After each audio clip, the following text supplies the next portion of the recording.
नमस्कार, आपण पाहतात युगंधर महाराष्ट्र न्यूज. पाहूया आजच्या काय ठळक घडामोडी. बातमी उल्हासनगर येथून आहे. उद्योगपती संजय कन्हैयालाल गुप्ता यांनी आपल्या शेकडो कार्यकर्त्यांसह वंचित बहुजन आघाडीत केला प्रवेश. उद्योगपती संजय कन्हैयालाल गुप्ता यांनी आपल्या शेकडो कार्यकर्त्यांसह उल्हासनगर कॅम्प क्रमांक 3 येथील सिंधू भवनामध्ये वंचित बहुजन आघाडीत प्रवेश केला आहे. नुकतेच भाजपचे उत्तर भारतीय सेलचे अध्यक्ष संजय गुप्ता यांनी सांगितले की उत्तर भारतीय भवनाबाबत भाजपचे आमदार कुमार आयलन यांनी वारंवार आश्वासन देऊनही उत्तर भारतीय भवन उपलब्ध होत नाही आणि गुप्ता यांच्याकडे दुर्लक्ष केले जात आहे. यामुळे त्रस्त संजय गुप्ता यांनी प्रकाश आंबेडकर यांच्या पक्ष वंचित बहुजन आघाडीवर विश्वास दाखवत शेकडो कार्यकर्त्यांसह दाखल झाले.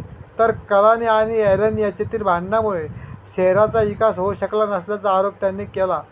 विशेषतः भाजपचे आमदार कुमार आयलन यांच्यानंतर केवळ धावपळ झाली. यांच्याकडे शहरात कोट्यवधी रुपयाचा निधी असूनही ते शहराची विकास कामे करत नाहीत आणि केवळ कमिशन घेतात. म्हणून संजय गुप्ता यांना भारतीय जनता पक्ष सोडावा लागला आहे. सम्मान कीजिए महाराष्ट्र में वंचित बहुजन आघाड़ी की जो मिसाल लिए चल रही एक सक्षम अपनी तमाम उम्र जो व्यतीत कर दी है. रेखा ठाकुर के लिए जोरदार तालियों की बौछार होनी चाहिए. आदरणीय रेखा ठाकुर आगे बढ़ो. तरुणीला या ठिकाणी कन्या राशी देत आहोत डॉक्टर संजय गुप्ता यांच्या वतीने.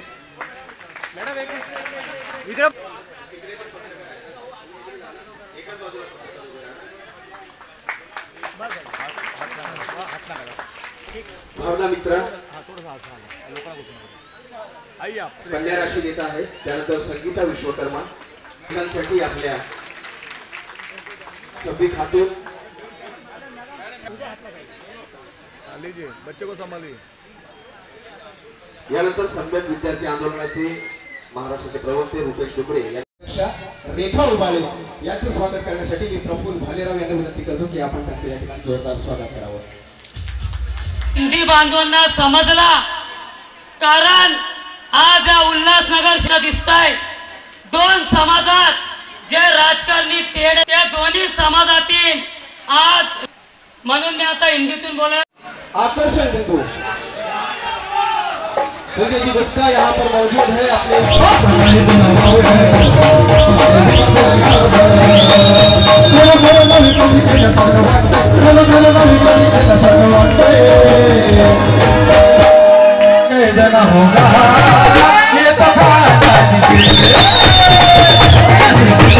अपने निर्माण करण्याचा निर्धार केलाय आणि त्या निर्धाराची एक ठिणगी आता उल्हास निर्धार सोहळा ज्या ज्या कार्यकर्त्यांनी आयोजित केलाय एकदा जोरदार टाळ्या झाल्या पाहिजे. त्या टाळ्या आपण अनुभव यांचं स्वागत आहे की डोंबिवली आघाड़ी में प्रवेश किया है. क्या सोचकर आपने वंचित आघाड़ी में प्रवेश किया? मैं आपको पहले भी बताया कि मुझे गरीबों के साथ काम करना था. जो मेरा एक मिशन चल रहा था कि मानव सेवा ही माधव सेवा है, उसके तहत ही मुझे काम करना है. जो शोषित है, जो गरीब है, जो कहीं न कहीं उनके साथ अन्याय हुआ है, उन लोगों के साथ काम करने में मुझे खुशी मिलती है. इसीलिए मैंने ये वंचित आघाड़ी का ये पार्टी चुना है और मैंने आज प्रवेश किया है. बहुजन वंचित आघाड़ी के कार्यकर्ता हो या उत्तर भारतीय कार्यकर्ता हो, यहाँ पे बहुत बड़ी संख्या में उपस्थित रहे. आदरणीय रेखा ठाकुर भी यहाँ पे उपस्थित है. आपको क्या लगता है कि आने वाले कल में ये जो प्रस्तावित है, जो पिछले कई सालों से उल्लासनगर में आमदार बने हुए, उन्होंने काम कुछ किया नहीं है, क्या लगता है कि आपको ये सब साथ दे पाएंगे? जरूर होंगे. यहाँ पर जनता बहुत त्रस्त है और यहाँ पे जो 40 सालों से सत्ता है, यहाँ पे कोई विकास नहीं हुआ है.